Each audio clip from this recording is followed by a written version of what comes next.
વડોદરા જિલ્લાના સાવલી તાલુકાના વડોદરા રોડ પરના ગોઠડા પાસે લાકડા ભરેલી બોલેરો પિકઅપ ગાડી પાછળ એક બાઇક ઘૂસી જતા અકસ્માત સર્જાયો હતો।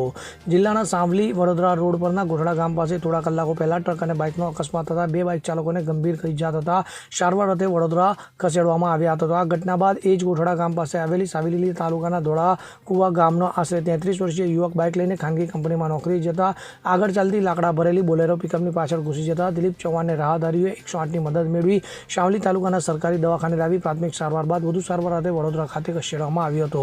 ત્યારે આ ઘટનાની જાણ થતાં ઇજાગ્રસ્તના પરિવારજનો હોસ્પિટલ ખાતે દોડી આવ્યા હતા। ઇકબાલ લુહાર સાથે CN24 ન્યૂઝ સાવલી। હવે જુઓ દેશ દુનિયાની તમામ ખબરો તમારી આંગળીના ટેરવે। ઉઠાવો મોબાઈલ અને ગૂગલ પ્લે સ્ટોર પરથી ડાઉનલોડ કરો અમારી CN24 ન્યૂઝ મોબાઈલ એપ।